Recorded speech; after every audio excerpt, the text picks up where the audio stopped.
네, 오늘은 양 같아서 양같이라고 전하려고 합니다. 우리는 잠이 들지 않을 때 이런 말을 종종 듣곤 했습니다. 잠이 들지 않으면 어떻게 하죠? 누워서 양을 세보라고 합니다.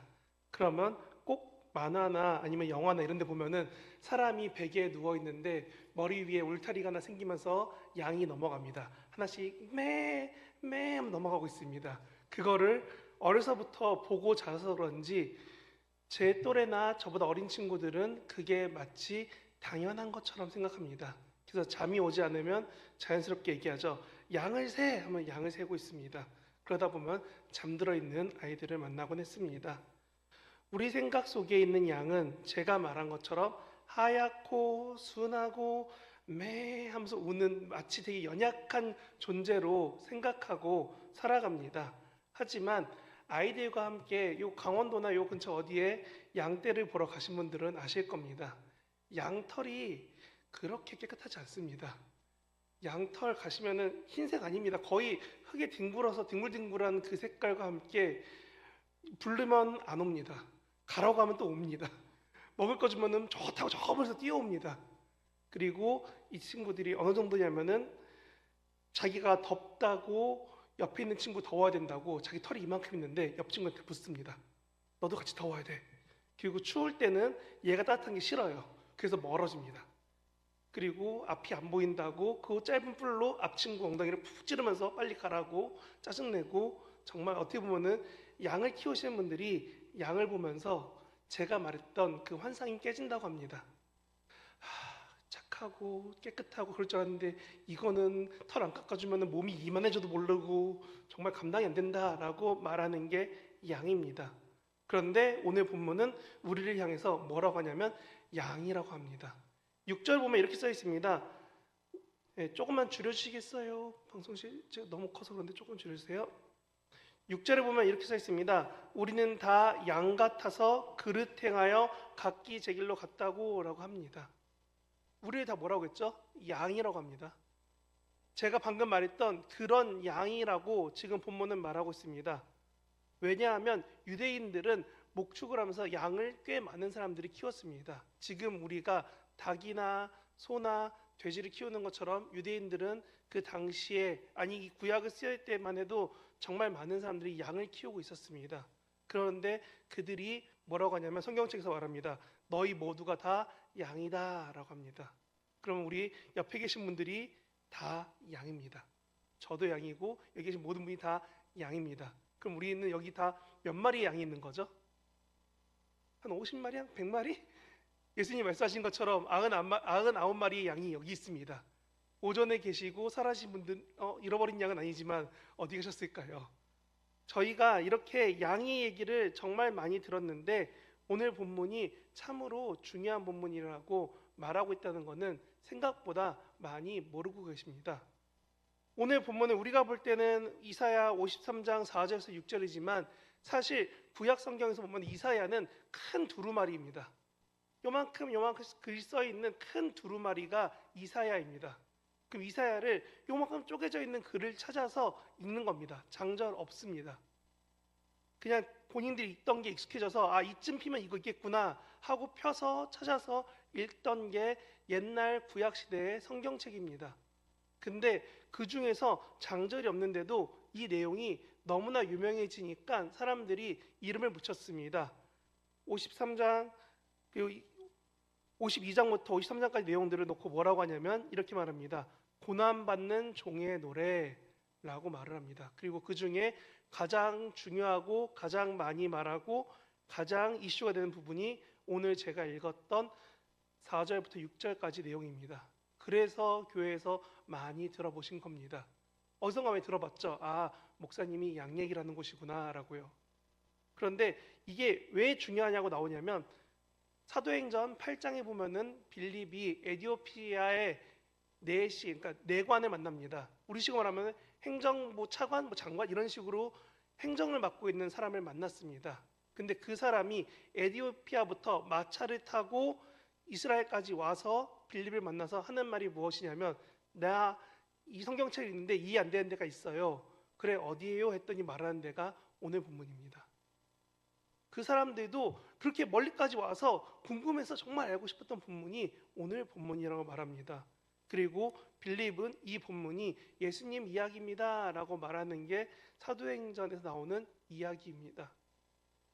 우리는 이런 이야기 많이 들어봤습니다. 그리고 당연히 53장 내용이 예수님이라는 거 알고 있습니다.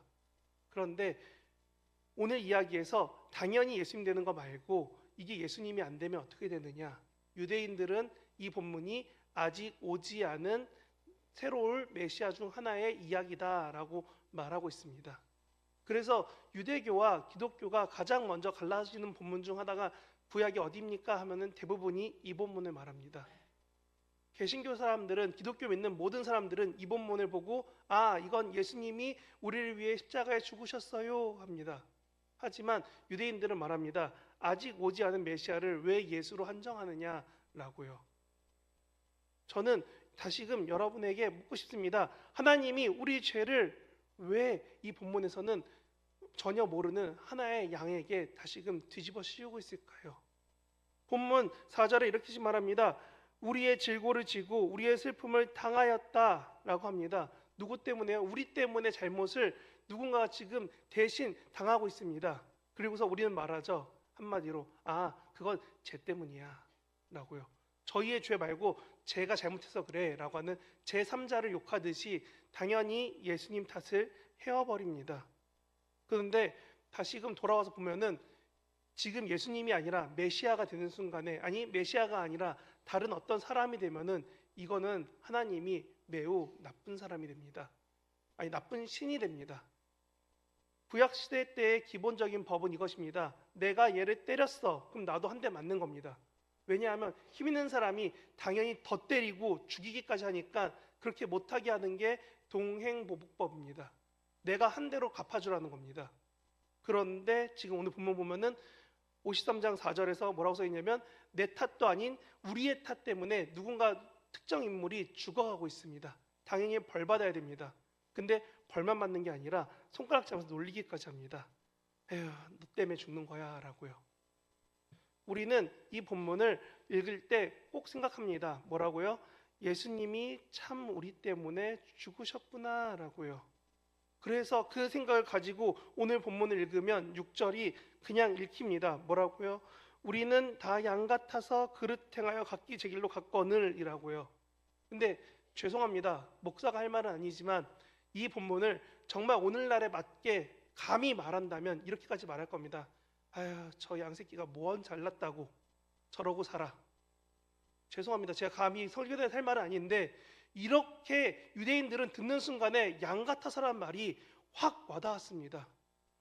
왜냐하면 그들은 앞에 왔을 때 당연히 말 안 듣고 마음대로 하고 자기 뜻대로 살고 있던 그 양이 눈앞에서 너무 많이 봤습니다. 지금 우리가 자동차를 보는 거 이상으로 양을 보고 있었는데 갑자기 성경이 말합니다. 네가 바로 그 양이야 라고요.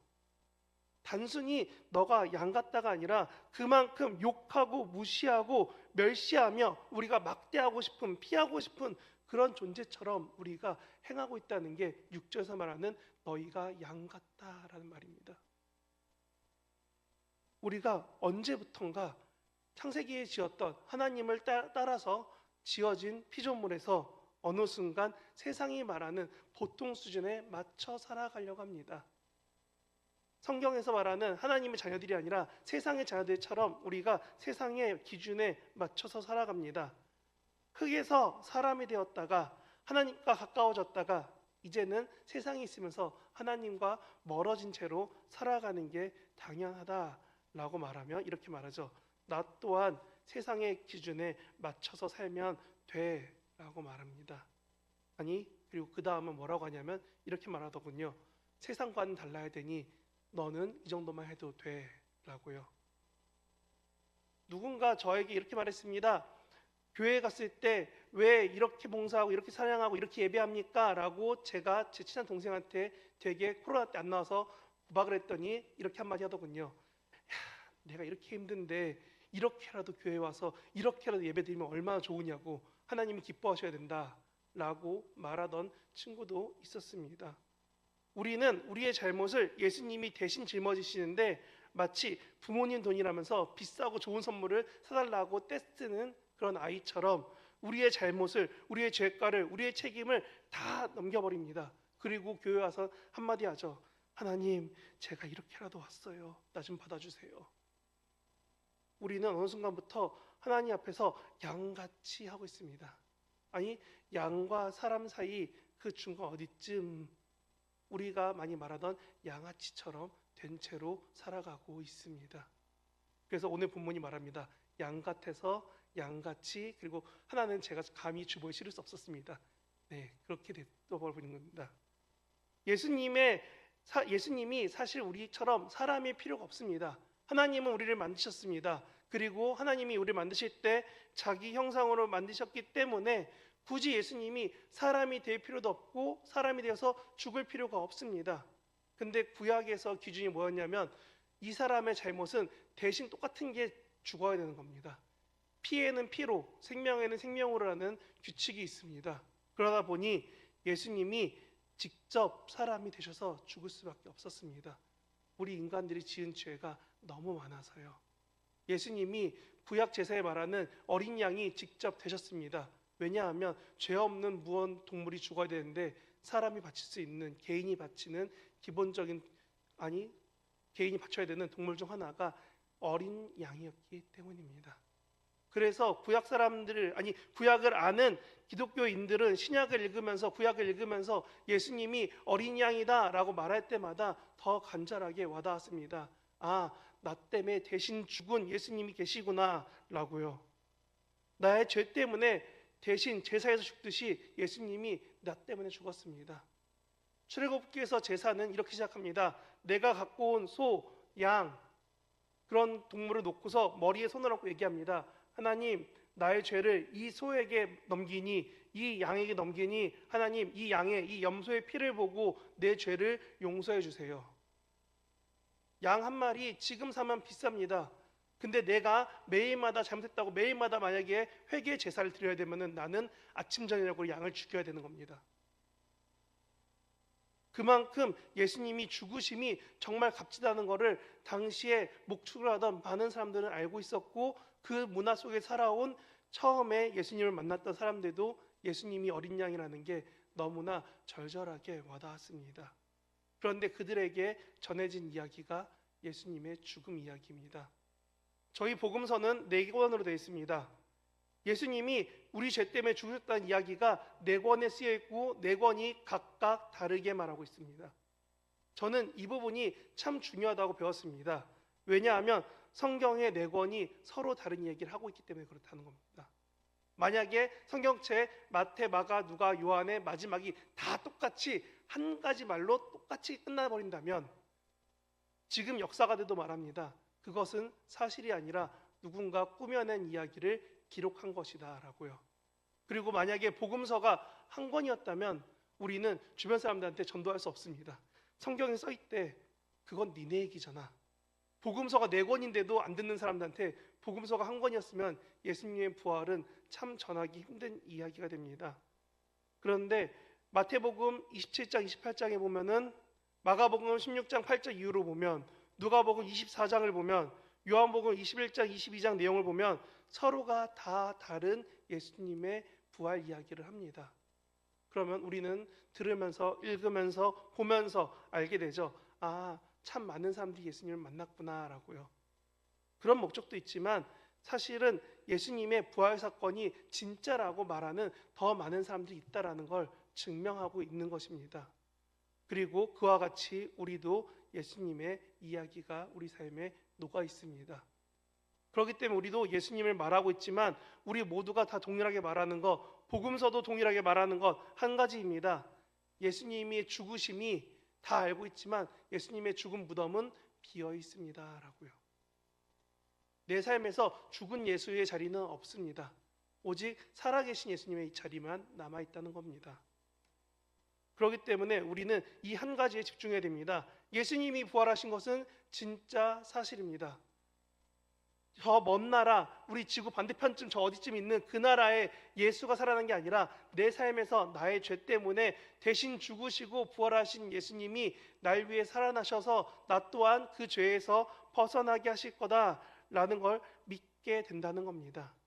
그래서 그런지 이 소식이 누군가에겐 군중을 동요시킬 만큼 두려운 소식이었습니다.